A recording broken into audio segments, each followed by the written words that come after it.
Hi, councillors. Oh, that is loud, isn't it? Oh, okay.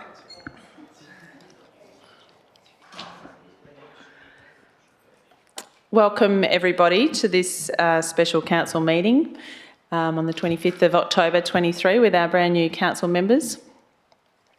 I would like to welcome Uncle Wayne Webb, who will shortly be performing our Welcome to Country. I'll also welcome Mr Brian Warby, who will be acting as an impartial observer for the Deputy Shire President election process, and also welcome to Brian Middleton as the Justice of the Peace, who will be overseeing the Deputy Shire President declaration of office. We have an apology from Councillor David Binks, who can't be here today. And I'll now move on to the declaration of opening. If you could please come forward, Uncle Wayne, for your welcome. Thank you. Push this one. Oh, here you go. Yeah, I'd just like to say welcome to the new councillors and many faces that I can remember for a few years now. I'd like to just say kaya and welcome to Wadandi Budja, home of the Dordon people and the Doonan people.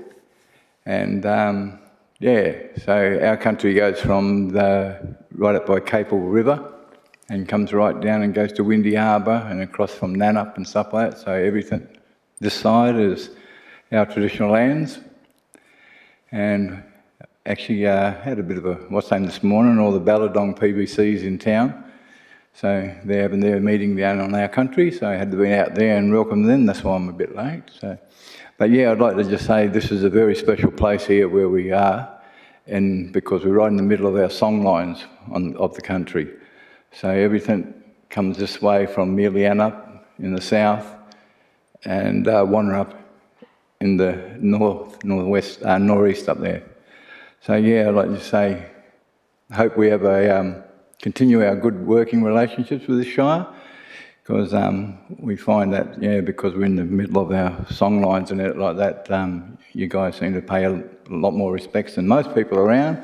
And, you know, we've been an old family here and we've been here for a long time. And we'll be talking about it next week with Stuart Hicks on the 3000 generations. So I hope most of you will be coming along. So, yeah, it'll be a good night. And so, yeah, I'd like to just say kaya and welcome, and thanks for working with us over the last, I think, few years now, about 10 years, yeah, on and off. Lucky Ian can count, he just went. Thank you, Ian. Yeah, so it's been busy, and yeah, we're moving forward on a lot of stuff, so just looking forward to working with all of you into the future, and hope we keep having a good working relationship. Thank you. Woody Allen.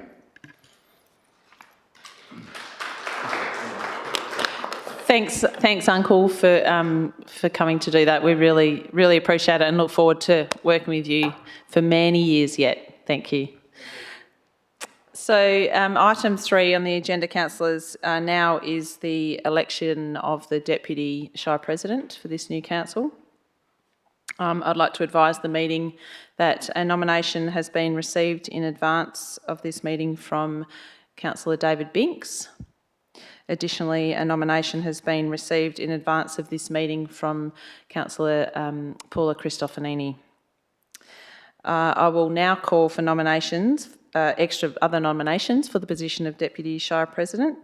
There are nomination papers on your desks, so if anyone else wishes to nominate. No, so no one else wishes to nominate by the looks of it. So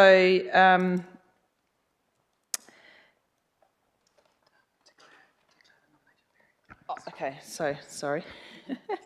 I will now declare that the nomination period is closed at 11:05. So we're now going to, councillors, we're now going to conduct a secret ballot for the position of Deputy Shire President, and I'll just ask for your patience whilst Yep. So yeah, first up, we will be drawing the lots to determine the placement of names on the ballot paper. So we'll just wait.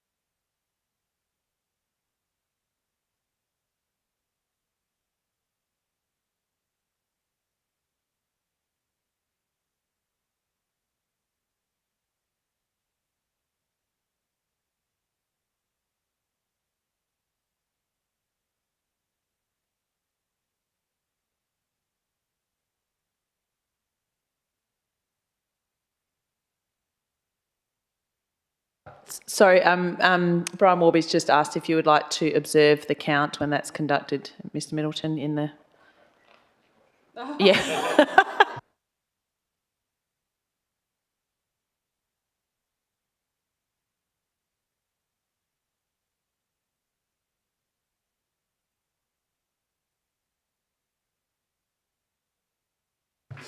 So, councillors, just a reminder that this is an optional preferential vote. So you can either place a 1 and a 2 or just a 1 when you do the vote. In this case, we do a one. Oh, we just do one. Because they one party, only one. So, say. Oh, of course. Candidate race. So, in this. Ignore that.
The governance officer will now come around. If you could all please place your ballot paper in the box.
Thank you, councillors. Mr Brian Warby will now indicate to us the result of this special election. Thanks.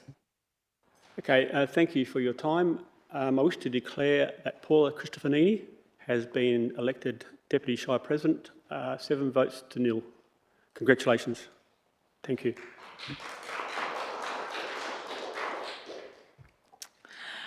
Okay, councillors, the next item on the agenda is the allocation of seating of the councillors by the CEO. Oh, sorry. Sorry, councillors. Councillor Cristofanini, our Deputy Shire President, will now be officially sworn in by Mr Brian Middleton.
Thank you, councillors, and well done, Councillor Cristofanini. The next item on the agenda, folks, is the allocation of seating. So the allocation of seating of council members is determined by the standing orders, and it's where you're currently placed, is it? Alphabetical order. Yeah, so in alphabetical order, and the suggestion is to retain this current position. If anyone's completely against that, then we'll go with that. Very good.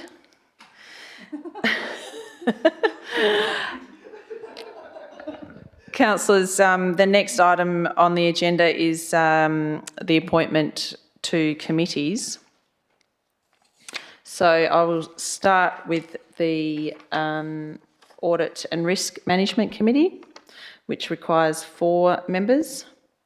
So I'll just read out the motion in front here, that council, in accordance with the instrument of appointment and delegation of the Audit and Risk Management Committee and SS 5.10 and 5.11A Local Government Act 1995, appoints the Shire President. I am desirous of participating, and Councillor Cristofanini Jones and Councillor Keno as members of the Audit and Risk Management Committee, and appoints Councillor Boland as a deputy member of the Audit and Risk Management Committee in the absence of an appointed delegate. Can I please have a councillor? Well, I'll move that. Do I have a councillor to second that, please? Councillor Muir, thank you. I don't wish to speak to that. Councillor Muir, anyone else wish to speak for or against this motion? I'll put that to the vote then. All those in favour? That's 8-0. That's passed. Thank you. Sorry, 7-0. Thank you. Pardon? Oh, yeah, sorry. That's right, councillors, we're using our devices for the voting. Okay, the next... So you should tap in the screen.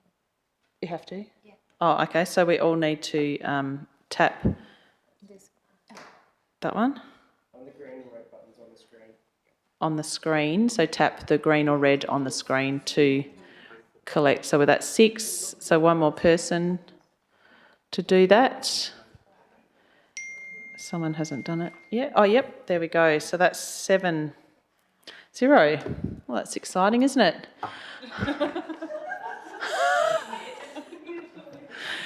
Okay, so we're good for that? Yep. Okay, councillors, the next motion is for the appointment to the Bushfire Advisory Committee. And we have a motion there in front of us, which is appoints Councillor Earl and Councillor Jones as members of the Bushfire Advisory Committee and appoints Councillor Muir as deputy in the absence of the President. Yep, and I don't think I need to read out the rest of that motion. You can see that there in front of you. So I will move that motion. Do I have a councillor to second that, please? Councillor Earl? I don't wish to speak. Councillor Earl? Anyone else wish to speak for or against that motion? No? We'll put that to the vote on the screen, please, councillors. And that's passed 7-0. Thank you. The next committee is the Local Emergency Management Committee. And that requires 2 members. So I have a recommendation in front of us here that we move to appoint the Shire President as a member and presiding member of the LEMAC, and also to appoint Councillor Boland to the Local Emergency Management Committee, and appointing Councillor Christofanini as deputy in the absence of the appointed delegate. Do I have a councillor to second that motion, please? Councillor Christofanini, thank you. I don't wish to speak. Do you, Councillor Christofanini? No. Okay, if we can all please vote now, councillors. And that's carried 7-0. Thank you. The next appointment is the membership of the Joint Development. No, okay. What is it? All right, so this is the... Okay. So, councillors, the next recommendation we have is that council, in accordance with the instrument appointment and delegation of the Behaviour Complaints Committee, as subsection 5.10 Local Government Act 1995, appoints all councillors to be members of the Behaviour Complaints Committee. So we'll all be on that. Councillor Christofanini to move that. Councillor to second it, please. Councillor Jones to second that. Councillor Christofanini. Councillor Jones, wish to speak? Okay, so let's put that to the vote, folks. And that is carried 7-0.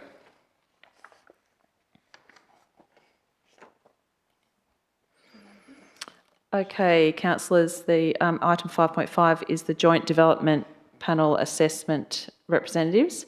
So we have 4 members needed for this, 2 councillors and 2 alternate or proxy members. So I move the motion to appoint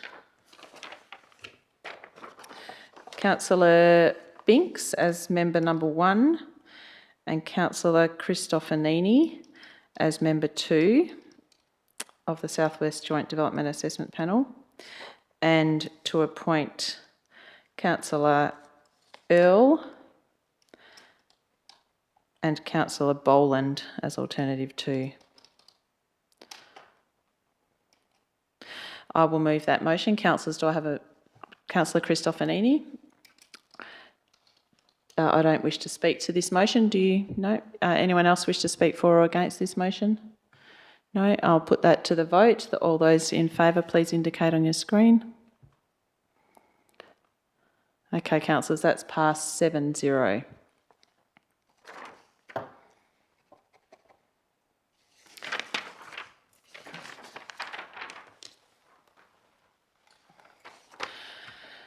Next up is item 5.6, the councillor representation to external committees and groups.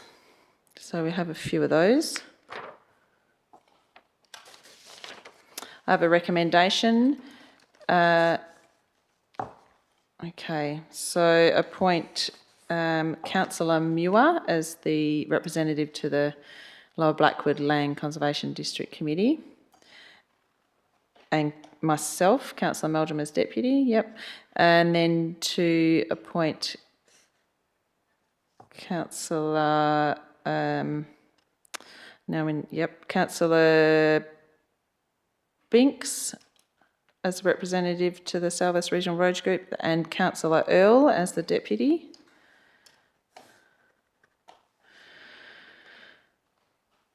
And for the Walga zone is myself and the Shire President as the deputy. Item 4 is the Just Home Housing and Information Referral Service Advisory Group. The deputy there, please insert Councillor Boland. And item 5 is Councillor Keno as the Shire Rep for the ACCAC and Councillor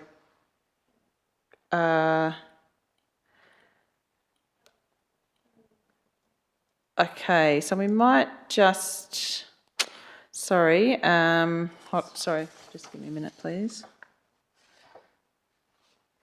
Okay, I would like to change that, but if that's Councillor, in point 5 there, appoints Councillor Muir as the Shire Rep on the ACCAC and Councillor Cristofanini as the deputy. Now, councillors, we're going to attempt to move this all as one. If this causes an issue, I'll break this motion. Councillor Earl? Work out how to make this thing work. Yeah, I'm just wondering how we're getting to this point. I had nominated myself on a couple of them as the primary, and now I don't seem to have got to there. I would have thought at that point we would have had to have a vote, and that even goes back to the JDAP one.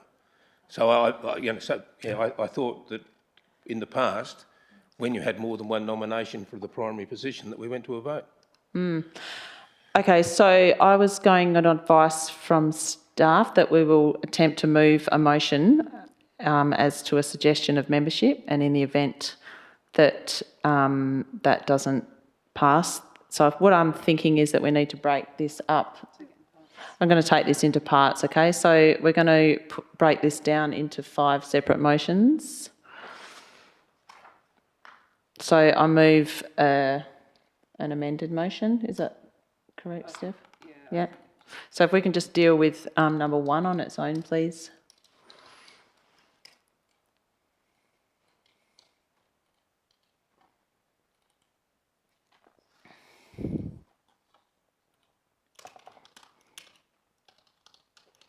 Okay, so this breaking this motion up is appointing Councillor Muir as the rep for the LCDC and myself as the deputy. I'll move that motion. Do I have a councillor to second it? Councillor Muir. Anyone, do you wish to speak to that, Councillor Muir? No? Anyone wish to speak for or against this motion? I'll put that to the vote, please, on your screens.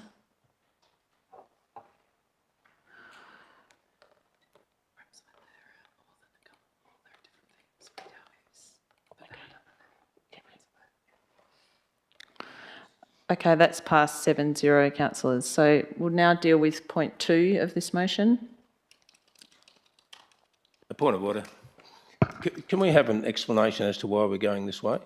So in past times, we have always, if there was more than the required amount of people, we actually went to a vote, and we're now not being given an opportunity for that person. You or somebody's put that person into the position. I'm not sure this is quite right. Okay, Councillor Earl, if council's agreeable, I'm happy to do the ones that have duplicate members to do a vote as we previously have. I was just going on advice from staff, so I'm happy to change the process moving forward. So I'll refer to Ian McLeod. Yeah, hello. Yes. So the Act says that the only decisions or positions that are to be determined by ballot or secret ballot is the positions of a Shire council elected president and deputy, and everything else is to be done by normal motion. So the idea about how it would happen would be that a motion gets put forward for a particular makeup of the committee, and if that is not supported, then an alternative motion would be put up for a different one. That's the reasoning behind the advice to the President. Councillor Earl, did you? Yeah, thank you for the explanation. I suspect that probably should have been highlighted to all of us new councillors and old, because it's completely different for us older councillors and completely new for new councillors. I'll withdraw any of my concerns regarding it. Thank you, Councillor Earl. Thanks for the explanation, Mr McLeod. Okay, so therefore we will continue in this process and break up the 5 components of that original motion. So I move to appoint Councillor Binks as the representative for the South West Regional Roads Group and Councillor Earl as the deputy. Do I have a seconder for that motion? Councillor Boland? I don't wish to speak. Do you? Oh, do you wish to speak to that, Councillor Boland? No. So let's vote on this, councillors. So all those in favour, or indicate on your screen. Okay, that is carried 7-0.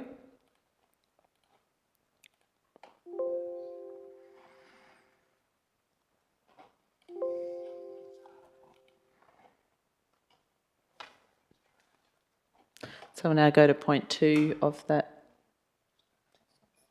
Yeah.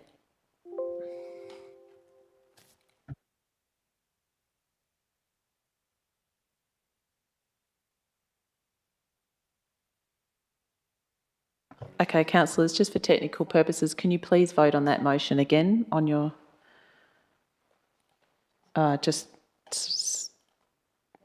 Okay, thank you. If you can all please indicate your preference. That's everybody. Is that okay?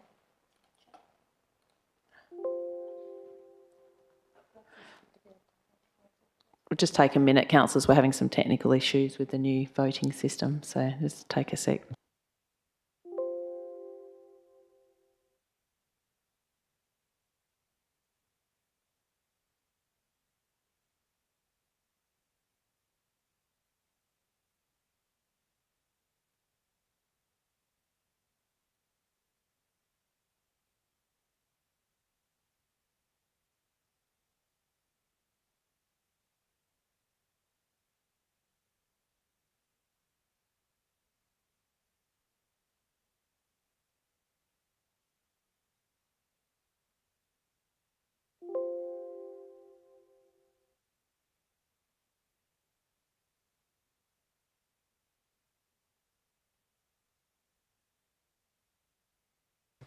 Councillors, from now on, we're actually going to go back to good old-fashioned hand voting.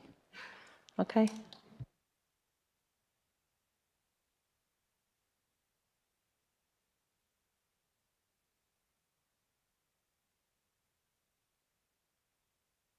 Okay, councillors, the next appointment is for the Walga Zone Committee, and this is straightforward. This is myself as the representative and the Deputy Shire President as the deputy. So I'll move that motion. Do I have a councillor to second that, please? Councillor Cristofanini. And all those in favour? Oh, Councillor Boland? So please use your microphone, thanks. Right. On the board, there was the spreadsheet of positions, and it looked like there were 2 positions, and they had to be filled by the President and Deputy President. But then there was also a deputy, there were spaces for deputy, so I did tick as a deputy, but because it said there were 2 positions, so I'm just seeking clarification on whether there are 2 positions or 1 position. Like, is the representation at the zone 1 member from the Shire, or is it 2? Yeah, my understanding is that it's 1, and in the absence of that 1 member, the Deputy Shire President attends if the advice is any different to that? Yeah, okay. So it doesn't have to be the deputy Shire president, but it normally is. So in this case, the two members would be myself as the Shire president and deputy as the proxy, effectively. Yeah. Yes, I'm fine with that recommendation. I just wanted the clarification on whether it was Yep. one or two attends. No worries. Thank you. So let's vote for that motion, please, councillors. If you show your hands in support, that is 7-0. That's carried. Thank you.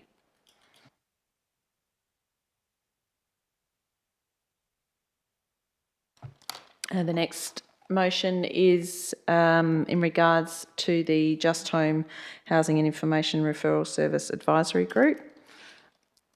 And I have a motion there that myself as the Shire President will be the rep and as Councillor Boland as the deputy. I'll move that one. Do I have a councillor to second that? Councillor Muir? If anyone wants to speak for or against? No? We'll put that to the vote. All those in favour, please. That's 7-0. Thank you. That's carried. The next amended motion is for the representation on the Australian Coastal Councils Association Committee of Management. And we have a recommendation there for appointing Councillor Muir as the Shire representative on the Australian Coastal Councils Association Committee of Management and Councillor Cristofanini as the deputy. I'll move that motion. Is there a councillor who wishes to second that? Councillor Muir? I don't wish to speak to it. Councillor Muir, do you wish to? Any other councillor for or against? Councillor Keno? Yeah, I think, councillors, it's important to remember that there's 8 of us that now sit on council. I put my hand up for what was left. I ended up on the Audit and Risk Committee, and I don't feature anywhere else. I had to fight for that one role on the Audit and Risk Committee, and I feel like this system, while I understand where it's come from, it hasn't been a very fair process. And I nominated myself for this role. I've been on this role now for 8 years, and I just basically was given no chance and cut out very early in the piece. So very disappointed in this way of doing things, so I won't be supporting this motion. And I do apologise to Councillor Muir, because it's nothing personal against you, it's just this whole system has eliminated me from it, so yeah. I'll just remind you, councillors, that you have the option to amend this motion if you wish to. So, Councillor Cristofanini, do you wish to say something? Yes, Councillor Keno, I would be happy to withdraw my nomination as deputy, if you wish to take up that position. I'm happy to let it go through. I just want everyone to remember that there are 8 of us that sit here, that's all. And and I appreciate that, Councillor Cristofanini, I really do.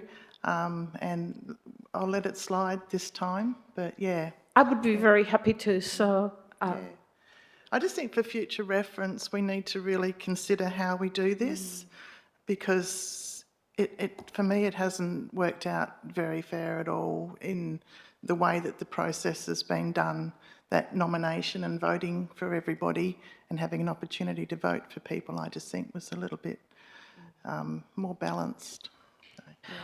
Okay, just saying, instead of saying that I would be prepared, I would like to amend this to take me out of the contention.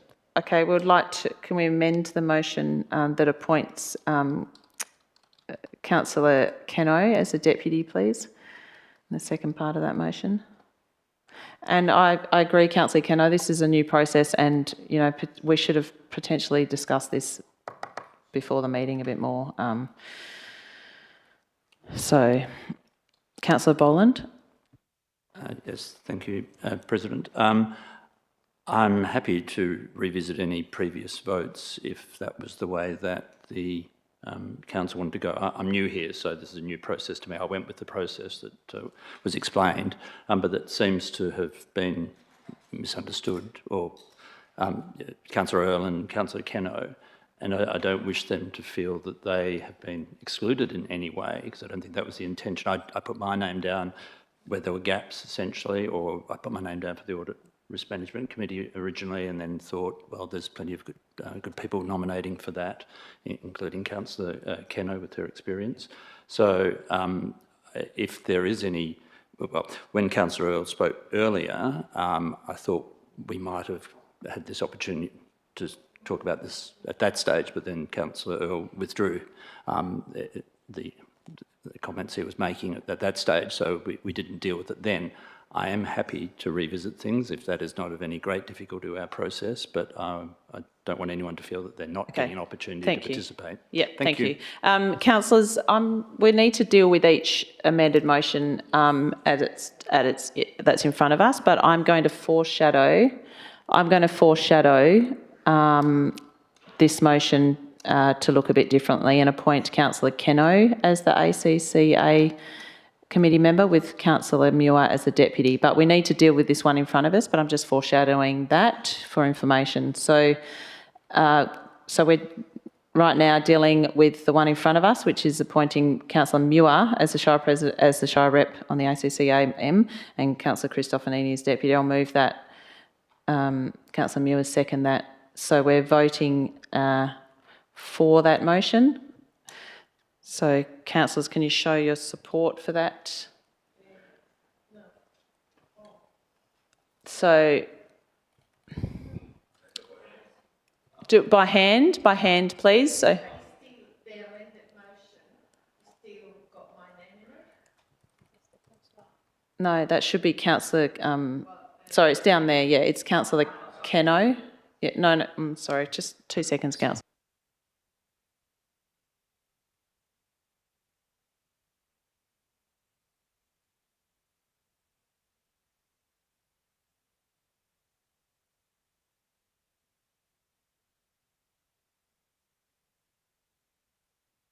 Okay, councillors, we're voting on the one in front of us, which is appointing Councillor Muir and Councillor Keno as the deputy.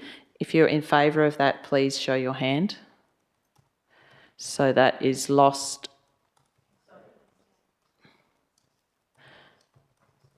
So that, councillors, are we clear about what we're voting for here? So I've foreshadowed a motion to appoint Councillor Keno as the rep and Councillor Muir as the deputy, but we need to deal with this one first. So those in favour of this motion, can you please show your hands now? So that's lost. Okay, so we'll move on to my foreshadowed motion, which is to appoint Councillor Keno as the Shire Rep on the ACCA Committee of Management and Councillor Muir as the Deputy. Okay, I'll move that motion. Do I have a seconder for that motion, please? Councillor Muir? I don't wish to speak. Do you wish to speak, Councillor Muir? Anyone else wish to speak for or against? Okay, let's show our hands for support of this motion, please, councillors. That's passed 7-0.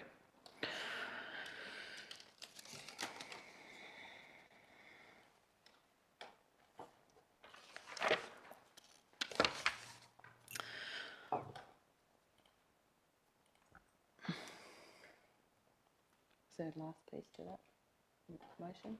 We'll go back to the one that had all the fires on it. I'll go back to the other one maybe that had them out with us. So ACC, so that's all of them? Okay. Right. Okay, councillors, that's all the committee appointments.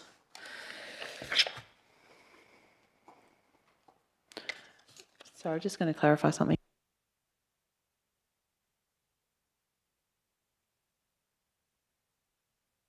Right, councillors, the next item on the agenda is public question time, and I don't think there is any questions from the public.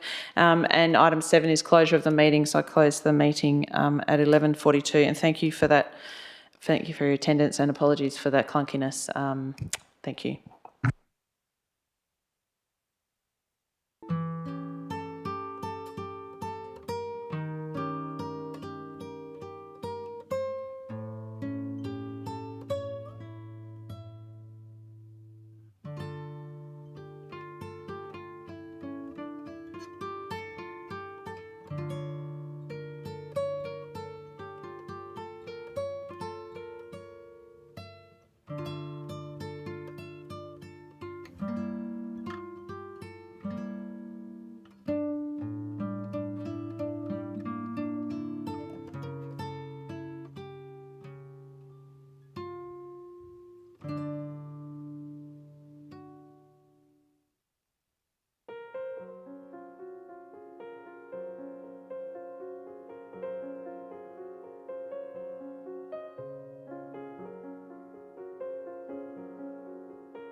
Community consultation findings. Thanks, Katie. Thank you, Julia. Hi, everyone. Welcome, new councillors, Nikki and Greg. Nice to have you here. My name's Katie Taylor. I'm the coordinator of community planning and development. We've also got Jason Cleary in the audience. He's our manager of arts, community and culture. And we have Shannon Walker here, who's our community development administration officer. Also part of our team, we've got Rebecca Young, a community development officer. We've got a vacancy community development officer position at the moment, which we're in the process of recruiting for. And we have Helena Williams, who's our community development trainee. So each year after high school, we get a Year 12 graduate for a year working in our team, learning the ropes and doing a TAFE certificate at the same time. So it's always been a really good opportunity for a local high school leaver. Shannon was actually our trainee 3 years ago now. And then after that opportunity, she managed to get a position within our team as administration officer. So she's been doing lots of great things since. And because we've had vacancies in the team, it sort of pushed Shannon into doing some of these bigger projects like the age-friendly consultation and review of the plan. So normally we wouldn't ask our administration officer to take on this project, but Shannon's done an amazing job, and I'm sure you'll see it's been very thorough and a really good process and a really good outcome. So well done, Shannon. So in a moment, Shannon will present an overview of the consultation findings and a bit of a rough overview of the draft plan. We'll be presenting the plan to Council, I think it's on the 8th of November, OCM. And then hopefully if you guys approve the draft, that'll go back out for another period of community comment. So it'll go back out to all of our reference groups and on our Your Say page for comment. So I guess the plan is actually a lot more concise than our previous plan, which used to be about 80 pages long. So we've really made it short and sweet and to the point, focusing on the Shire's role within this space. There is a lot within the age-friendly space that we're not responsible for. I guess the Shire is probably more responsible for those secondary services, so, you know, around the libraries and the recreation, community development programs, you know, making sure all of our facilities and buildings and services are accessible for all ages, making sure that, you know, we share information across the community. We also have a bit of that advocacy role as well, and a strong focus on capacity building of local community groups.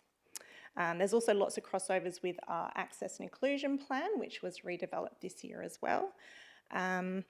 So a few things sort of touching both plans. So the majority actions are things that we're continuing to do in this space. So within our current service limitations, so whilst addressing the key focus areas that have come from the community. So I'll pass over to Shannon and she'll give you a bit of an overview. Thanks. Thank you. Sorry, I'll just make a quick comment. Just a reminder that we're live streaming this publicly, and if you wish to speak, please use your microphone. Thank you.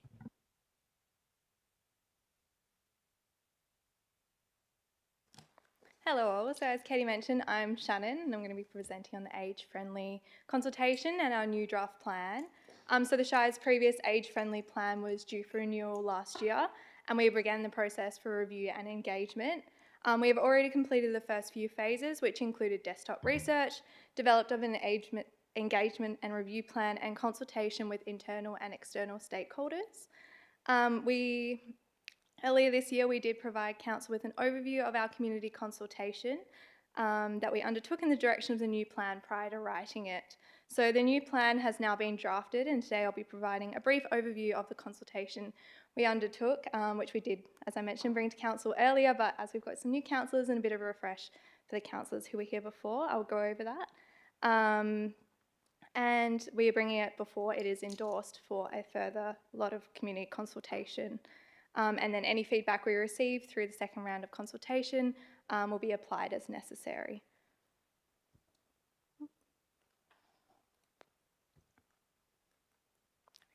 So before I move forward, I thought I'd touch on what an age-friendly community is.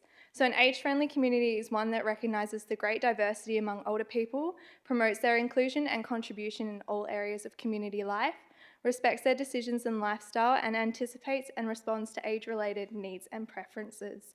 So the World Health Organization identifies 8 key areas that contribute to an age-friendly community, and these include outdoor spaces and building, transportation, housing, social participation, respect and social inclusion, civic participation and employment, communication and information, and community support and health services. So these guidelines were taken into consideration when undertaking the community consultation and provided direction for the new plan. We consulted with both internal and external stakeholders to gather information which has directly influenced development of the new plan. Participation was encouraged through a number of forums, including the Asking About Age-Friendly Community Survey, WA Country Health Services Planning Workshop, engagement at the Young at Heart Seniors event, and internal stakeholder meetings. So from October to December last year, we consulted with community through the Asking About Age-Friendly survey. The survey was developed with 8 key areas of an age-friendly community in mind, and it was split into 2 with tailored questions for community members over 65 and those under 65 to enhance the depth and accuracy of the feedback that we received. The survey was available online via Your Say, and a printed version was also distributed to stakeholders to have in their own venues, and physical copies were also available at Shire facilities in the Augusta CRC. The survey was promoted through local newspapers, the Pelican Post, email campaigns, e-newsletters, social media, posters, and the Shire's Your Say website.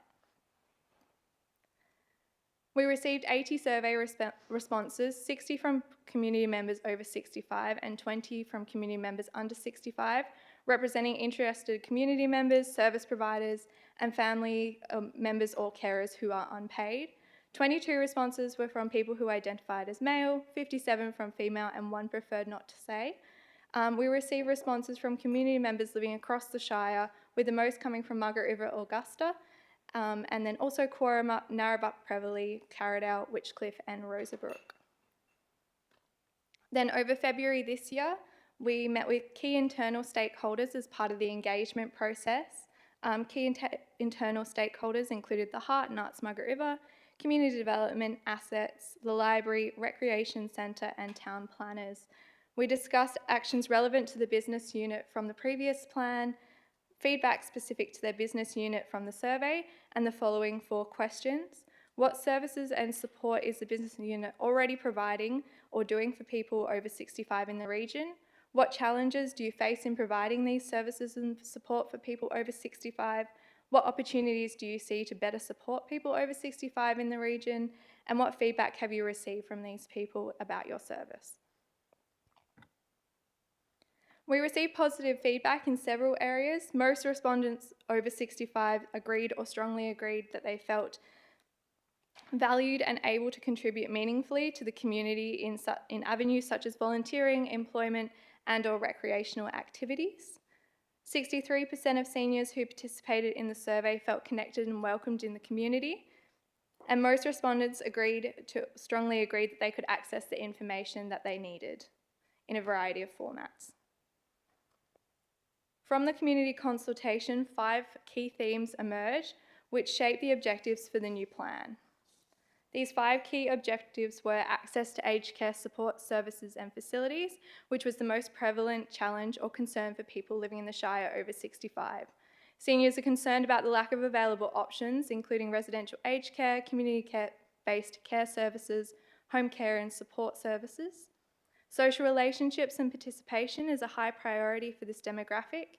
Most community members over 65 value community participation and participate in sports clubs, environmental activities such as volunteer work and arts and cultural activities.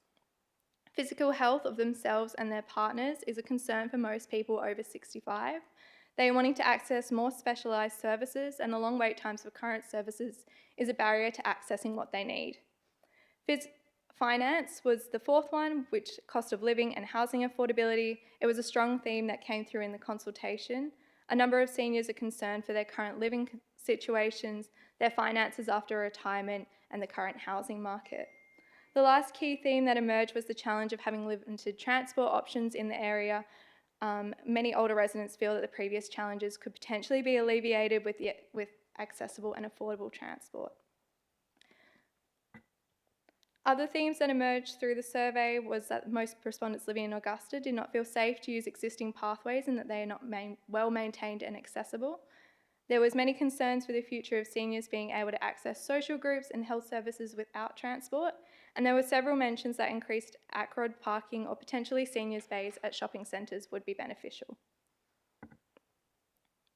The Age-Friendly Community Plan 2023 to 2027 has been drafted to reflect the feedback that we received through the community consultations. The World Health Organization Age-Friendly Community Guidelines have provided direction for the objectives in the new plan. In the plan, there is 4 objectives with actions to implement them. The 4 key focus areas are ageing in place. This objective is to support seniors to stay in the community and help to enable them to remain in their own homes as long as possible. Advocacy will continue to be an important role for the Shire in this area moving forward. Some of the actions under this area are to continue to facilitate relationships with current service providers and support them where possible to promote awareness of their existing services and programs to the wider community, such as through the Shire's Community Health Network Group. We will also be continuing to investigate and support projects and services that enable ageing in place, such as the Mabel Staying in Place project. Mabel is a website where people living with disability and/or older Australians can find and connect directly with independent support workers who can provide different types of support, such as social support, help around the home and/or personal care. This model creates opportunities for locals who want to provide support or receive support from their community. The Margaret River Community Centre has been progressing with this staying in place model. They are currently finalising a business case and are investigating a contract with Incasa, aged care provider, and a grant that covers the establishment of the program in the area. The second objective is strengthening social relationships and participation, as social connection was a high priority for our seniors and their wellbeing. The actions under this objective aim to support our older communities to stay connected and active within our community. Actions include providing a range of free or low-cost activities and initiatives that celebrate and acknowledge the contribution of seniors in the community and facilitate and provide opportunities for intergenerational connection, including knowledge and skill sharing through programs, initiatives and events. Transport, pathways and connections is our 4th action area, focusing on enabling community members to move around the Shire and access the services they need. Again, advocacy will be a really important role for the Shire moving forward in this space. In this area, we will also be focusing on improving and maintaining existing pathways and pathway connections and sharing information on subsidy schemes and relevant services for seniors, such as the taxi user subsidy scheme to use on existing services, such as the taxi service in town. And then the last action area is accessible communication and information. It is important that seniors are able to access the information that they need in a variety of formats, and we will continue to provide the Shire information in a variety of formats and share relevant information through network groups, print and digitally. The next steps. So after the plan has been endorsed by Council, it will be put out to the community for a 28-day engagement period for public comment. The community will be able to provide feedback on the draft plan before final endorsement. The draft will be emailed out to all key stakeholders for comment, and a short survey will be conducted via Your Say, inviting the community to provide their feedback. After the second round of engagement, necessary changes will be made to the plan and it will be brought back to Council for final endorsement towards the end of this year, early next year. That was all. Thank you. Thank you, Shannon. Does anyone have any questions of Shannon or Katie? Councillor Kennett? Well done, Shannon. Hey, just a question. I think there was a few of us attended that meeting that was held by the CRC, and that's a really great thing. Are you aware that there's another group in town doing something very similar? Okay, because when I mentioned it to them, they were quite up in arms because they're saying, hey, we're doing this already. So I'll get some more information for you on that, yeah. And it'd be nice to see them working together. The other thing with that, and I guess part of that from that night as well, one would think that the taxi service would be something that would be included in that Mabel program that they have. They can't? It's a different program. The taxi service is run by DOT, Department of Transport, Yep. where they pay it's a subsidy essentially from the state government. So they can still get So it's really a voucher system where they pay half the taxi fare, once your doctor has given you access to it. So it's not part of that Mabel, but Mabel could do other things in terms of transporting. But I have the feeling that the service you're referring to, one of them is for profit and the other one is not for profit.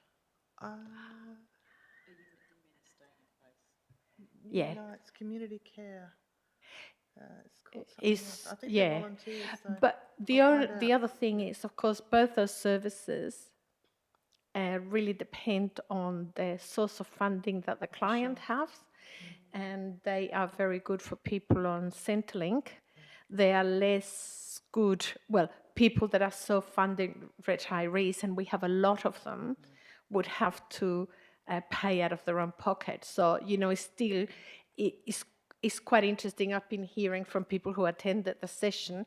I think it'd be quite good for us to get to the bottom of that and have a better understanding, because I've heard from a whole lot of self-funded retirees that they were saying, yeah, very well and good, the money's there from the Commonwealth if you're on Centrelink, but if you're not on Centrelink, how do you pay for it? So, and I think that one's definitely more surrounding that funding that's available to it. You're right there. The other thing, a lot of feedback through obviously the election campaign and things like that is, we know as a council we can't be funding aged retirement villages, but are we looking at identifying more land or encouraging people into the community, because that's something that's really up there with people with the increased population that we're having at the moment, and trying to get some of the older people out of their homes into some care facilities. So many people that I know have been split up, one in Bustleton and one here, and it's just devastating for them when they get to that age. So I'm just wondering what sort of work's being done in that space. Maybe you might be a little bit, no, that's okay. I'm just putting it out there. Okay. One of our actions in the plan is around continue to advocate for changes or variances to local zoning regulations to allow for age-friendly housing alternatives such as shared housing, accessory dwelling units and aged care facilities. Councillor Muir? Sorry, when you finish, Carly. Yeah. You go, Nick. Yeah. Well, you might be able to answer my question, actually. It's in that regard. I saw an announcement, is it the federal government one, in regards to granny flats? And I don't know if it's over east particularly, but allowing a whole lot of, I guess, anyone to put in a granny flat. And I just wondered if that is something that might be possible to advocate for, or what the thoughts are. I'll just talk to the first one. So there's a bit of a distinction in aged persons accommodation between something where it's restricted for a person that's over, say, 55 is often the threshold, which is obviously not that old, and then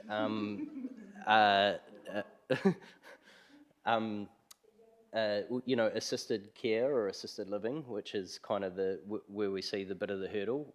We do have some supply in that market, and we're certainly not seeing any deficit of people coming forward with proposals for things like what they term lifestyle villages, the over 55s living.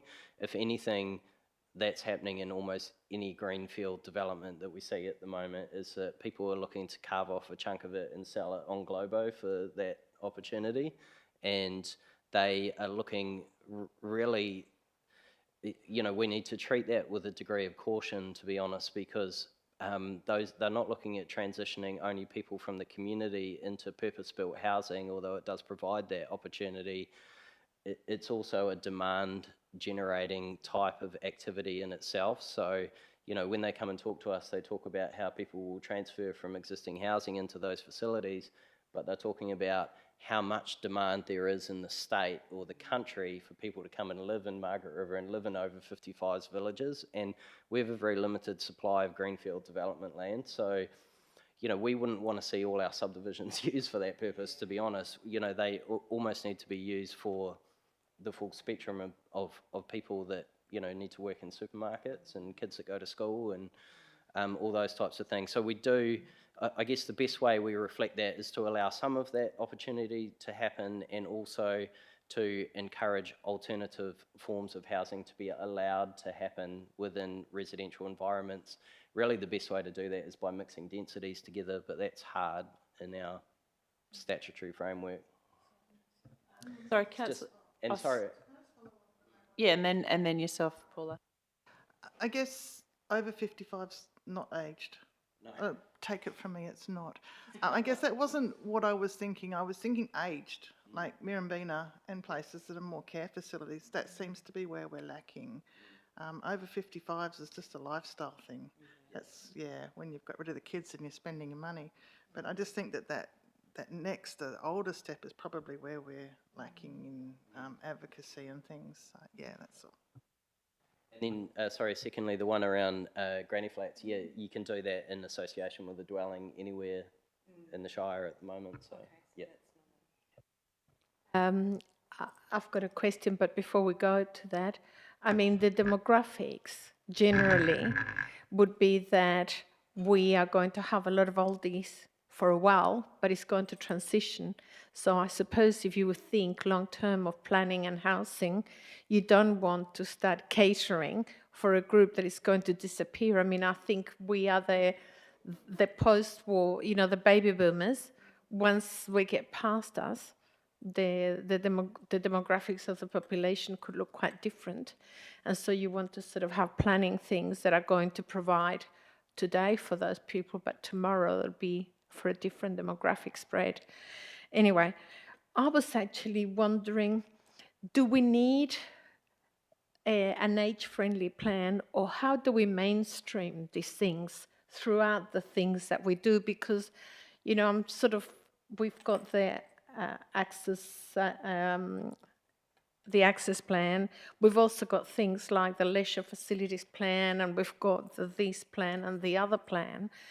And I just sort of wonder, what is the best way to put all of these together and overlay those things to make sure that no matter what we do, we are thinking aged, young, whatever. So I don't know that I've got the answer to that, but that's what I was wondering. Do we need an age-friendly plan? Is that a requirement?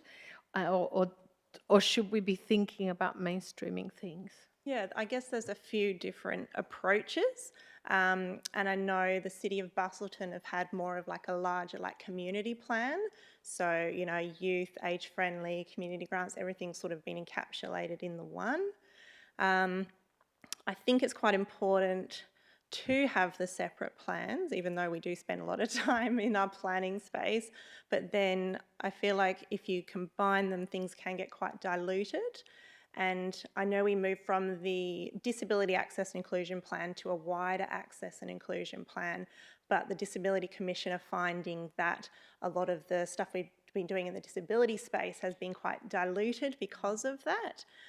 So there is that problem if you're trying to, in the one plan, you know, address everything, diversity, inclusion, age, like, yeah, it doesn't quite work, I think. And then within our team, we can sort of have different focuses and in different portfolios. whilst all working together, obviously. Also, when you're doing the consultation for these plans, you know, you can consult with the right people, with the right groups. And so I feel like the information that you're getting from the community is more relevant than if you did maybe consulting for a wider community plan, because I guess we do have our community strategic community plan, and then this sort of drills down a bit more into the different cohorts of our community. So we think this is the way to go, but I mean, it can always change in the future as well. Yeah. Sorry, a little bit left of centre. I'm just wondering from an advocacy kind of perspective whether we could look at considering our demographics, tax, and advocating less tax, or you know that people can still receive the pension if they're working, that sort of element. If it is about ensuring people have participation and social activity, you know, at the moment I think if people work more than a day a week, you know, there's a penalty for that. I don't know if that's part of this or it's a different kind of. Yeah, I guess they're changing it, but it's only like a day, isn't it? 2 days. I guess that's where you know, council can play an advocacy role there in identifying what the rules are and aren't, and advocating for changes at higher levels. That's certainly something that can come out of this process. Paula? We're just, sorry, councillors, we've just got 1 minute left and then we'll move on to the next one. I would assume that there is a whole lot of room for advocacy. I mean, the one thing here that was mentioned but not, expanded on is the fact that we don't have bulk billing medical doctors. And I know at times, having had a husband with a chronic illness, that his doctor was saying that there is a willingness of the doctors here to have a clinic because they find that a lot of older people who need to see the doctor more than once a week end up at the hospital because they can't afford to pay the full fee. And so I think there is a whole lot of things here that we should be taking out for advocacy, for an advocacy role. Yeah, definitely agree. Great, thank you for that presentation. And we look forward to seeing that at the next council meeting.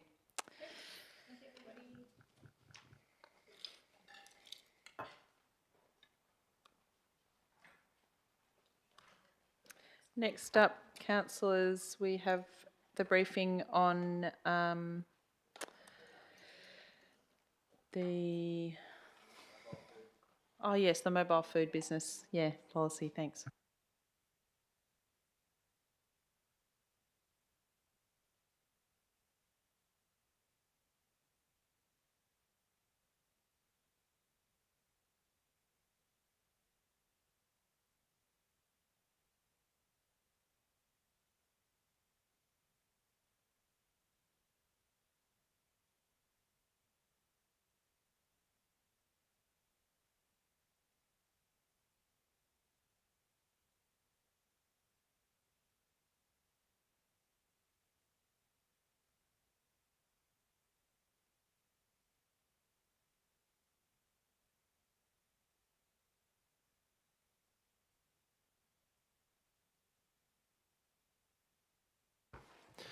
Okay, g'day everyone. How you going? My name's Matt. I'm from the. I might stand up actually. From the Shire's planning team. Yep. New mics. I'm basically here with my colleague Tessa, who's from the planning team. She's going to be giving a bit of an overview of something that's coming before council on the 8th of November, which is a review of our mobile food business policy.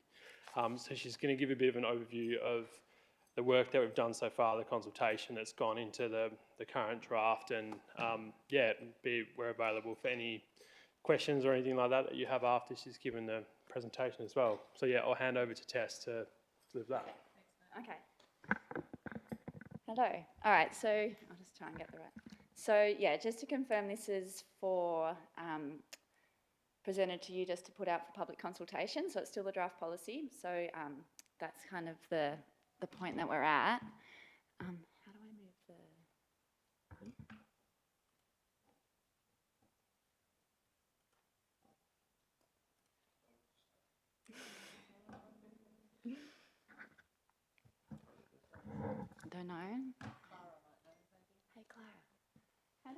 on to like a slide for this to move. What do you want to do? Yep. I can disagree.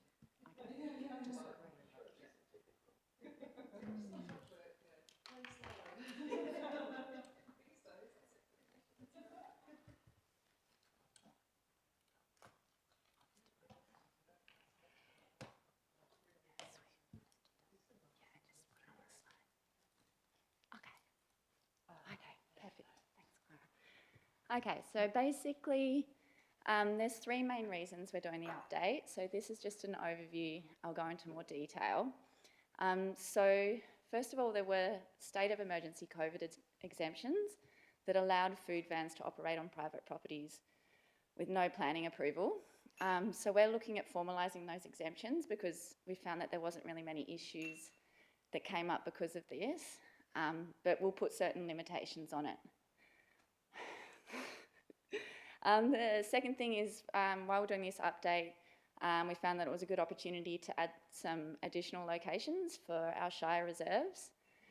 And also, the other thing that had come up is between food vendors, the need for greater flexibility in sharing the sites, and also having a means to allow us, if there's a non-use to it of a site, to avoid that and sort of be able to get other food vendors in whilst they're not using it.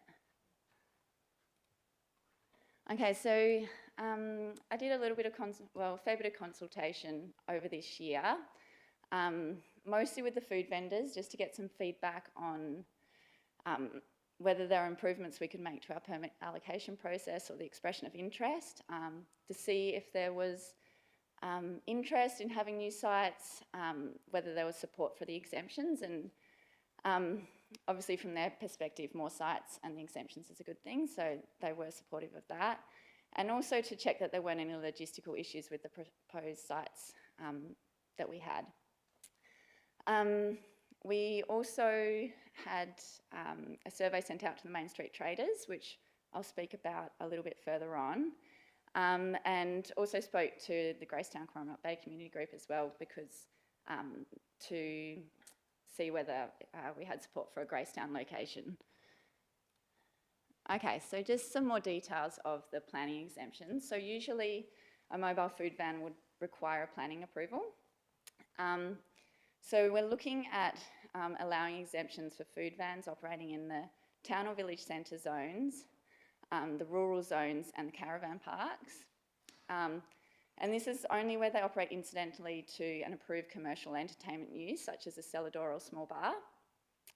It'll be limited to one per premise and positioned to avoid a reduction in parking. And outside of these requirements, we would still require planning approval. Yeah, I mean, the current use that we're seeing of this, you guys might be aware, was sort of Cowarup, Witchcliffe, I think Carradale had them as well. And so through that, there sort of weren't too many issues. We're aware that the town centre zone could raise some issues in terms of other businesses and things like that, but basically limitations of avoiding a reduction in parking really limits how much it could be used in the Margaret River Town Centre, and it's more aimed at sort of the smaller village centres where there's not a lot of nighttime dining options. And then, so the additional Shire Reserve locations. So we've basically looked at these with the aim of providing more nighttime dining options where there's sort of a gap.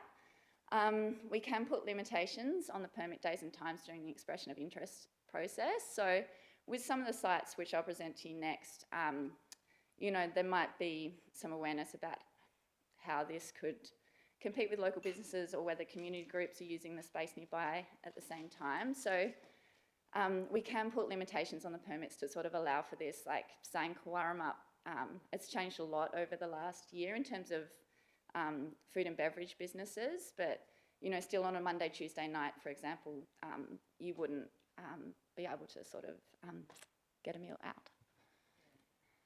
So these are the options. So we've chosen them mostly on sort of whether there's good amenities nearby, like toilets, parking, seating, that kind of thing, and sort of being near the town centres.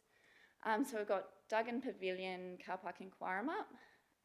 So we are aware that there's sort of the BMX kiosk on a Friday night and that the hall gets some use, but we did trial Pioneer Park in 2020, and it was well used, except there was some opposition from the district club and sort of people supporting that. So we've put this forward as an alternative that we can put out for consultation.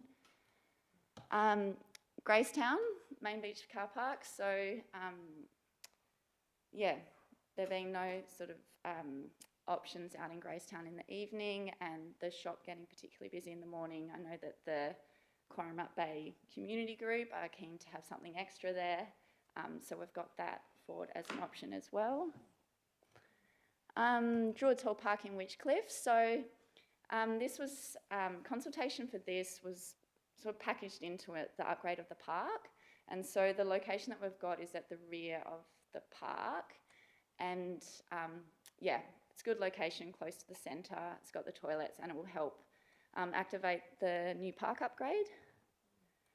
And the last one I've got is the Ella Street Jetty. You might be aware that there's a plan to upgrade the Ella Street precinct. As part of that concept plan, there's a location for a food van where that could park. So the blue square is where it is in the concept plan, and in the meantime, we could have an informal location on the gravel where it's flat. Okay, in terms of, so we did discuss the use of having a permit for a food van in the Fern Avenue Festival precinct. So we put out a survey to Main Street traders just to see what feedback we receive and whether people support it or not. In general, majority of traders supported it, but with limitations. And a lot of those limitations that they mentioned were sort of, they did support it in principle, but would prefer it to be in combination with events or different things happening and not a permanent location.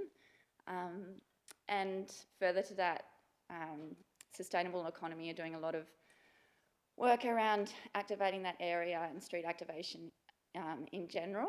And so they've got a sort of developing guidelines to enable small events to activate that precinct. So it'll happen through a different level. The other thing that we've built into the policy is to, yeah, like I said, allow more flexibility for trading in the locations. So whether that, so it'll allow for sharing of over different days of similar location if there's a lot of interest in the expression of interest. It will be, the trading locations will be one van per site. There is scope in the policy to bring it up to two, but it would depend on the location. And the other thing is in the conditions that we require the permit operators to abide by, we've added in a clause that says if you are not going to be using the site for more than 2 weeks, you should give us 2 weeks notice, and then we can reallocate the permit for that period of time. And that's just to avoid the non-use of these sites. You say if someone's got a permit for a site and then they're not using it for a few months, it's not there for the community to be able to access. And then the next step from here, so we will do another consultation on your say with the draft policy. As part of that consultation, we can do a short survey and garner some feedback on whether there's support for the locations, if there's any limitations people should think that we should put on the locations and things like that. And that's it. Yeah, so any questions are welcome. Thanks, guys. That's interesting. I'll start with a question and then Councillor Earl. I was just wondering, with that festival of, the Fern Ave Festival location, how many respondents were there to that survey? 14. 14? Yeah. Okay, yeah. Councillor Earl? Yeah, thank you. Yeah, just around, just a comment around Quarramup, the district club. That was from the last time when we had the policy out. Yeah. And they were sort of very much against it, but about 3 months after that, they shut their kitchen down for 3 months and they had the vans parked out the back all the time. Yeah. And since that time, we've now had West Wings open, the Tap House open, Rosie's is open, and you still can't move in Quartermup Club. So one of these things that tells me is that the more you have, the more you get. You know, the pie just keeps on growing. So, you know, so some of those ones are perhaps at Surface Point we've got them. It'd be great to have 2 or 3 out there on certain days, because on really good nights it attracts people out there. They come out and we get the interaction with them. And even probably, you know, I think we need to probably find at times for down the main street in the towns to have them parked in the main street. But I actually don't believe that will hurt the businesses. People might say it'll actually attract more people to the town, so some of those will flow into the restaurants there. Others wouldn't have come in otherwise, so you just get them into town. So I think it's great that we're getting a good review of the policy, because it was, in my time on council, it's been a real challenge. That challenge seems to be falling away to where we're getting to somewhere where people actually accept them and that they're actually really good in our community. Yeah. Sorry, I realise I do have a conflict of interest on the main street, but I was out in Bridgetown the other week and it was pumping on a Sunday afternoon. Margaret River Main Street on a Sunday is the most depressing place to be. It is, people are leaving with that impression of there's nothing happening here. They don't think about what day of the week or why people are closed. I think there's a real window of opportunity there to do something on a Sunday afternoon, because everybody's closed. Nobody can get a cup of coffee, nobody can get a sandwich, and people are leaving really disappointed. But have a look at Bridgetown. It's amazing on a Sunday, all the way out there. Yeah. Okay.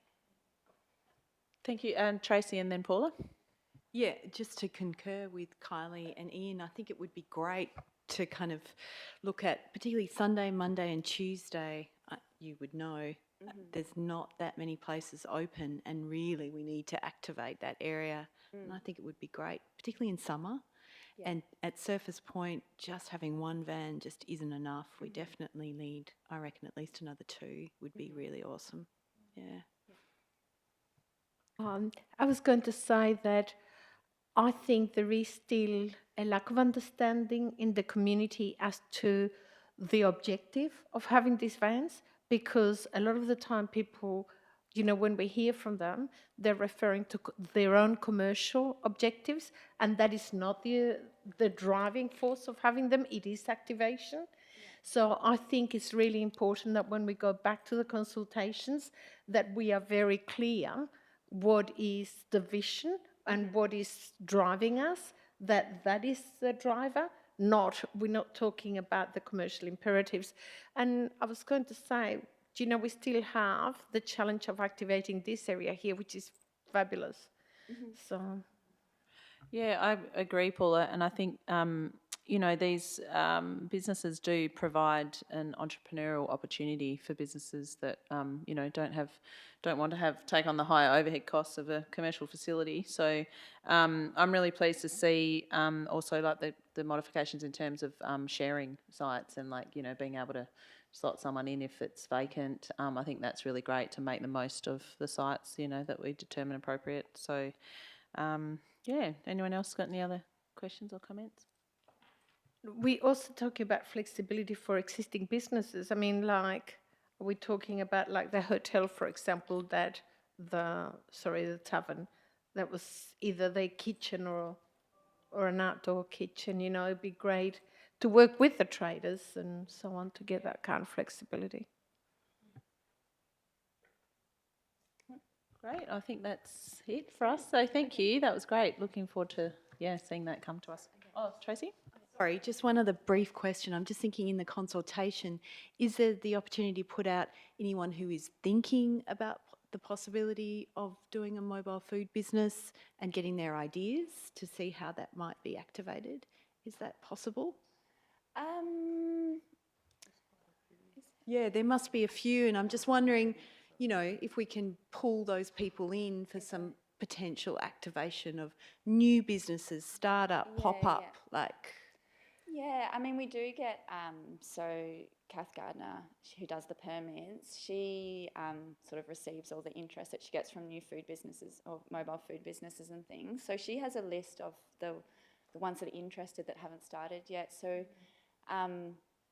yeah, we could, it's possible, to direct them.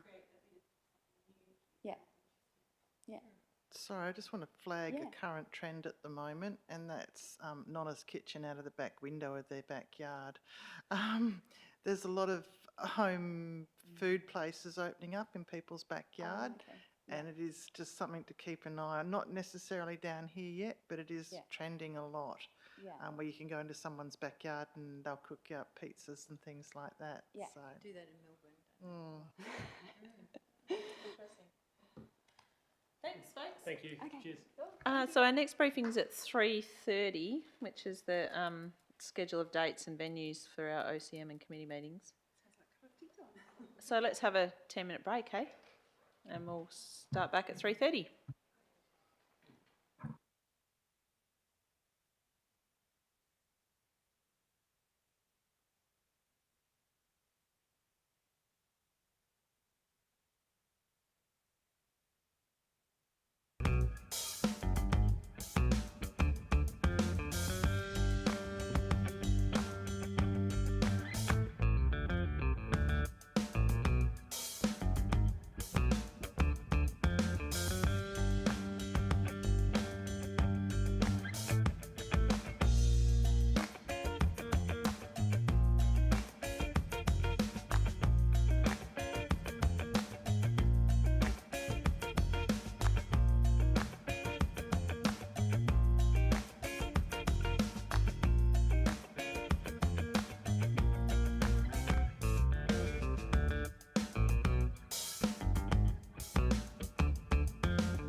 Okay, councillors, we now have the briefing on the 2024 schedule of dates and venues for our ordinary council and committee meetings, and Clara will be running this presentation. Thanks, Clara. Thank you, Councillor President. Good afternoon, everyone. My name is Clara for the new ones. I work for the Legal and Governance team, and I will be presenting this agenda briefing regarding the schedule for the meetings 2024.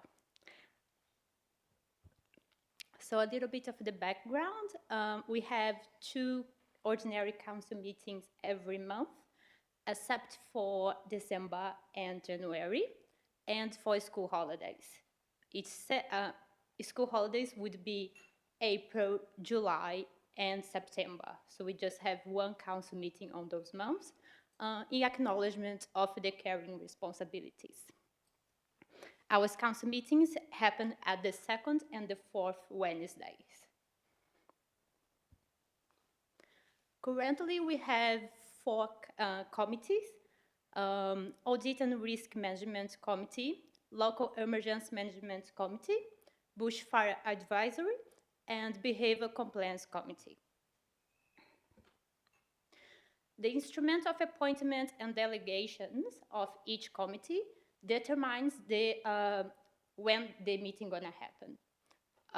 So the Audit and Risk Committee, 4 times per year. The bushfire is also 4 times per year. More details you can see in the screen. It's every 3rd Wednesday, February, May, August, and November. The LAMC is on every 2nd Tuesday in February, May, August, and November. The Behaviour Compliance Committee is scheduled as required by the CEO or the Behaviour Committee Officer in consultation with the presiding member. So here is just showing you the schedule for 2024. As you can see, January, December, only 1 meeting, and school holidays as well. We also have 3 meetings in Augusta.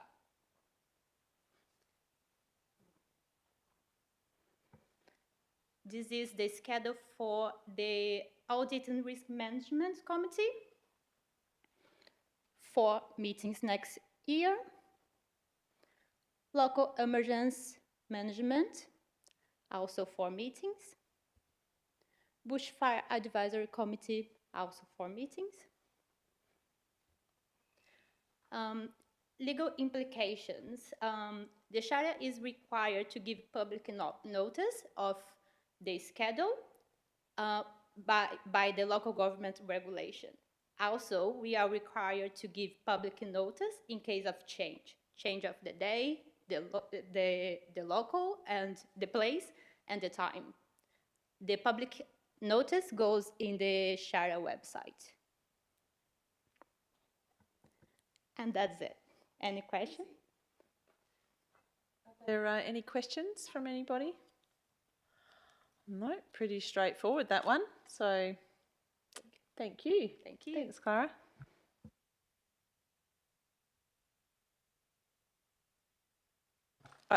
We've just got a little bit of time until our next one, councillors, and I'll perhaps let yourself, Pauline.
Welcome, everybody. I declare the meeting of the 25th of October 2023 open at 5:30. Kaya Kiji Kuling Wongingni, welcome to Coming and Going, Talking and Listening. Nanga name of our Shire's administration building. Nalak Kajit Wadandi Yangar Jali Wadandi Buja. I would like to acknowledge the Wadandi people, the traditional owners of Wadandi country. Kaya Kwaba Kiji Kinang Nuna Ganyala Yanyara Wadandi Buja. Hello, good to see you all together on Wadandi Buja. Item 2 on the agenda is attendance. I have an apology from Councillor David Binks, who also has approved leave for absence of this meeting. Item 3 is disclosures of interest. I have not received any in writing. Item 4 is public questions, and I believe there are a few public questions. Yep, so we've got, first of all, we've got the responses from public questions taken on notice from the previous meeting. So 4.1 is a question from Diane Fisher, which is on the screen and will be printed in the minutes. And now 4.2 is public question time. I have Carolyn Hoft, 4.2.1. Carolyn, if you could please come up to the microphone, put it on and state your name and address, please, before you commence. Carolyn Hoft, 9 Mammoth Street, Witchcliffe. I've been closely following the plans for our little village, and the Local Planning Strategy 2036, released last year, had the ancient marri trees that exist in the heart of our little village, including one we call the grandmother tree, in an area marked conservation. The new mark in the Local Planning Scheme 2 now shows them covered by a strip of colour, designating recreational, public purposes and education. Can you please explain these changes and the reasons for the changes, and what steps are being taken to protect our remnant vegetation in Witchcliffe, a stated policy of the Shire? For this, have you got a couple of questions here, Caroline, haven't you? Yeah. I submitted them. Yep, I've got them. So is there 3 or 2 or 3? 4. 4. I might just refer this one to Nick initially, and then get you to read out the rest, and treat them on block, I think. Yeah. Okay. Okay, thank you. Through the chair, I do have the benefit of having seen your other questions as well. Just firstly, a number of the content of the questions, a significant amount, of the issues raised in the questions have been addressed at previous council meetings or in meetings directly with Shire staff. So I will provide a general overview, a general answer now, and I'll provide a more fulsome answer that will be available in the minutes, and I'll just refer back to some of those previous answers where they might answer your issues of interest. So just turning to that question specifically about the local planning scheme, it's a complex document, and I guess comparing it to the old scheme in a way that is meaningful about what the effect of the changes are is a difficult thing to do. And it was the Strategy 2036. I'm comparing it against. Yeah, sorry, I thought here you said the new map and the local planning scheme that you were referring to. Yeah. Sorry, it's not a point of debate. I'm just answering. Sorry, Caroline, we'll just have to listen to Nick, let him answer, and then, there's some particular clauses in the scheme that aim to, I guess, implement the intent of the 2036 strategy. And I draw your attention there specifically to clause 53 of the new proposed scheme, if it helps you to frame a response to the draft of the planning scheme. I think really because of the complexity of it, it would be beneficial for you to come in and for us to, we'd be happy to go through it with you and explain how the changes work and to help inform a submission that you may want to make on the scheme. Thank you, Nick. Carolyn, would you like to continue with your other questions, please? Okay. Thank you. It was brought to the Shire's attention in both 2007 when the subdivision was proposed and again in 2010 when the subdivision was passed that there had been no fauna survey of the area currently under development on the western side of Bustle Highway, although the Shire recommended one. This was never done, and the Shire has now told me there is no point in doing one. Why is this, and what measures is the Shire undertaking to protect our endangered fauna? Will future development be required to take their habitat into account? This question, it's not a replication of a previous question, is it? The previous question was about the... No, I mean in a previous meeting. Oh, no. No, okay. No, So, it's just future developments. Will future developments have to take the fauna into I account? think if you don't mind, Caroline, if you can go through all your questions and then I'll answer them at the end. Thank you. Okay. Originally, the subdivision application and structure plans for Witchcliff Forest Estate, and now the Nook on lots 11 and 12 Redgate Road, was passed in 2010 with a buffer zone around the creek of 55 metres, with no disturbance being made inside that buffer. There is also an environmentally sensitive area surrounding the creek, which would have its own management regulations. What measures are being undertaken to ensure that the creek is not polluted by this development, and whose responsibility is it to ensure the 55-metre buffer is maintained? Yep. And the next question, please. The management plans submitted by the developer for Witchcliff Forest Estate are all incorrect and inadequate. With regard to lots 11 and 12, what steps are being undertaken to ensure that submitted plans are correct and adhere to the stated policies of the Shire? Okay. Thank you, Caroline. I'd like to take all of these questions on notice and to enable Nick to provide a thorough response. And I'd be keen to meet with you in the near future to go over this. And also I encourage you to connect with our new councillors and any council members at any point. So thank you for that. We'll provide a full response in the minutes and We are having town meetings to look at the plans, but the colour is all the same. Okay, there's It's all a yellow, whole... so we can't really Yeah, discuss it. I understand. So until we understand Nick, it. Nick will provide a response and get in touch, and we'll meet up in the near future. So Okay, thank you. thank you, Caroline, for your questions. 4.2.2, we have a question from Sally Pivus. Sally, could you please come up and state your name and address? Thank you. Is this on? It is. You can hear me. Thanks. Sally Pivus, I'm a resident and ratepayer. I live at 64 Marmaduke Point Drive, Narrabeen. And my questions relate to lot 783 at the site of the proposed Saracen Properties Resort at Narrabeen. I'll go through all the 4 questions. Thanks. Question 1. Has there been an injurious affection claim by the landowner of the site of the proposed Saracen Properties Resort, specifically in respect of the Parks and Recreation zoning on the north portion of lot 783? 2.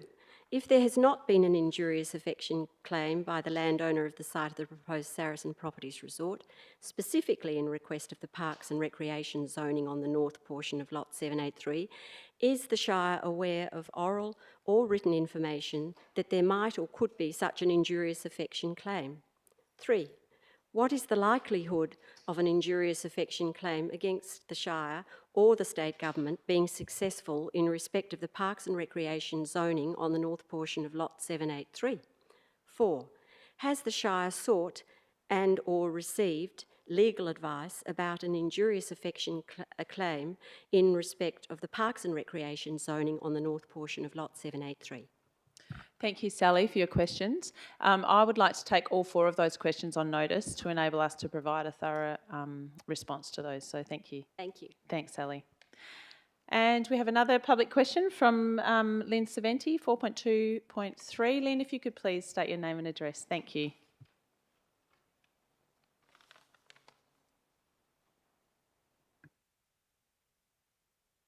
I'll just press it, and when the red light's on, it's on, Lynn. That's it. Yep, thank you. That's great. Lynn Saventi, 36 Riedel Drive, Narrabeen. In the budget of 2021, $240,000 was withdrawn from the Cedar Vale Reserve for the Cedar Vale foreshore path realignment. This constituted the remaining funds paid by the developer of the Narrabeen Beach Estate for infrastructure at Narrabeen Beach, Headland, Back Beach and Gas Bay.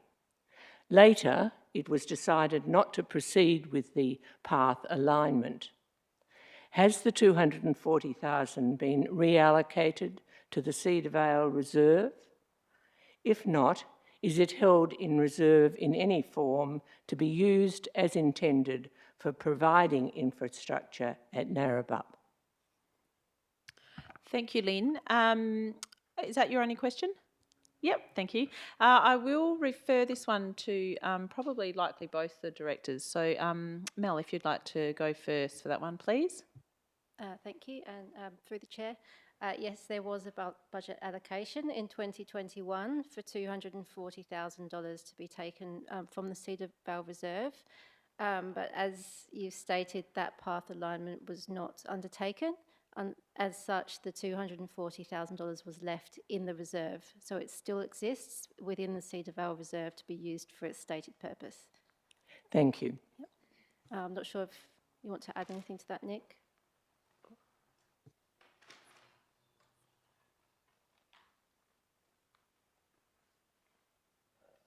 Yep, thank you. We'll provide those details in the minutes when they're published.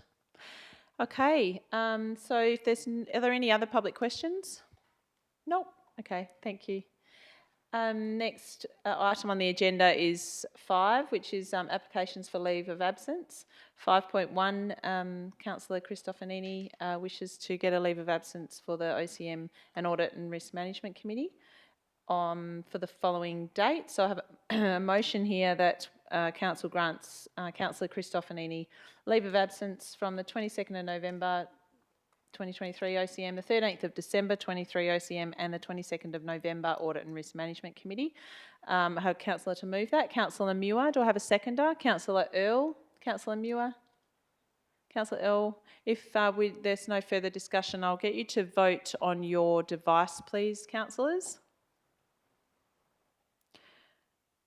And that is carried 7-0. Thank you.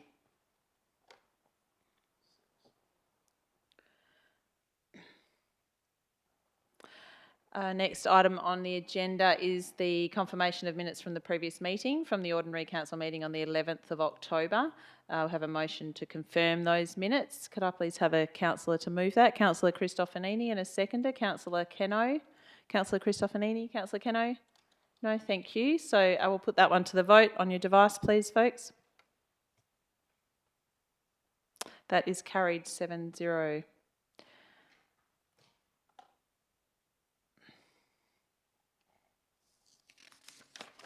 Okay, item 7 is deputations, and do not have any deputations this evening.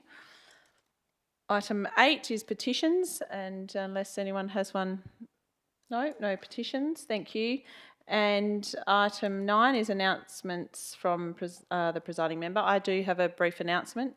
Of course, this is our first council meeting of this new council, so I wish to acknowledge and congratulate the 2 newly elected council members, Councillor Nikki Jones and Councillor Greg Boland, and also to the re-elected council members, Paula Cristofanini and Carly Keno, as part of this newly formed council. It's exciting. It's an honour and a privilege to be leading this newly formed dynamic and diverse council into the future 4 years. It's great to see some fresh faces and to hear of your new ideas and approaches, and I acknowledge the commitment you're all going to make to our community. Additionally, thank you to those council candidates that were unsuccessful in the recent council elections. Putting your hand up for a council position is a commitment that many in our community don't pursue, so I congratulate them and admire them for doing so and wish them all the best in their future endeavours. Item 10 is questions from members, of which due notice has been given. There are none. Item 11, reports of committees and officer reports. So first up we have 11.1.1, which is notes of council information sessions from the 1st of July 23 to the 30th of September 23. Do I have any questions from councillors on this item? Can I have a councillor to move it, please? Councillor Cristofanini and Councillor Earl to second. Councillor Cristofanini. Councillor Earl? No, we'll put that to the vote then, if you could please do so on your device. That's carried unanimously, thank you. Item 11.1.2 is the Margaret River Hockey Club sea container lease. Councillors, are there any questions for staff in regards to this item? Oh, okay. Can I have a councillor to move this, please? Councillor Earl and a seconder. Councillor Boland. Councillor Earl. Yes, thank you very much. Yes, I support this, and well done to the hockey club again. You know, that's a project that sort of grew very quickly over there, because there's one very pushy woman who will all know, who's done a terrific job to make sure that that they got the grounds, got the lights, got the stuff, and now they need somewhere to store all the trappings of a good hockey club. So congratulations to them and well done, and I'd ask council to all support them in their endeavours. Thank you, Councillor Earl. Councillor Boland. We seem to have a sensible recommendation before it, and I fully support it. Thank you. Thank you. So if there's no one else that wishes to speak for or against this item, I'd like to put it to the vote, please.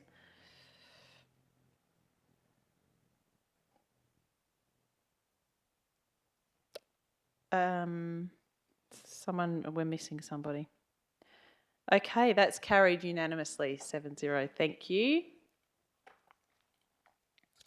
Item 11.2.1, Sustainability Advisory Committee minutes from the 12th of September. And we have an officer's recommendation to receive these unconfirmed minutes. Okay. Councillors, we are going back to good old-fashioned hands for the next vote, okay?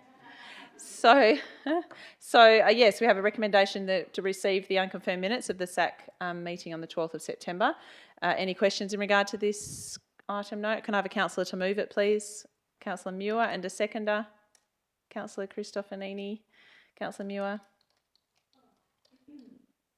I'd just like to say thanks to everyone who's been part of the SAC. There's very committed members of the community who put in a lot of time and effort and thought. So I just congratulate them on their efforts. It's great that we've got people like that in our community. Councillor Cristofanini? I concur with what Councillor Muir has said. Thank you. Thank you. If there's no one that wishes to speak for or against, we'll put this one to the vote. All those in favour with your hands, please. Okay, that's carried 7-0 unanimously.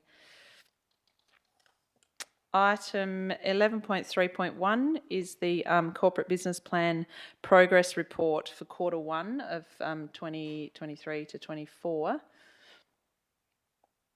I have a recommendation here to receive the Q1 progress report as shown in the attachment. Are there any questions from any councillors in regards to this? Nope. Okay, can I please have somebody to move this motion? Councillor Earl and Councillor Keno seconding. Councillor Earl? I support it, and it looks like things are moving on track reasonably well, so well done to all the people out there trying to move this along. Thank you. Councillor Keno? No. Okay, let's put this one to the vote, councillors. All those in favour? That's 7-0. Thank you.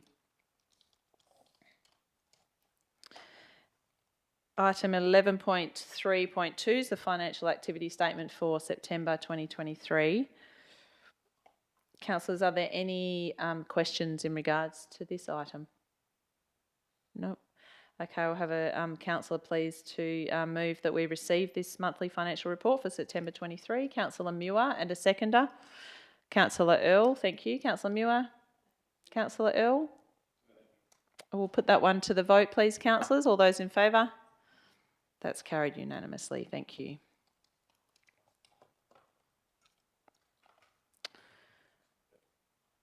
Item 12 is motions from members of which previous notice has been given, and there are none.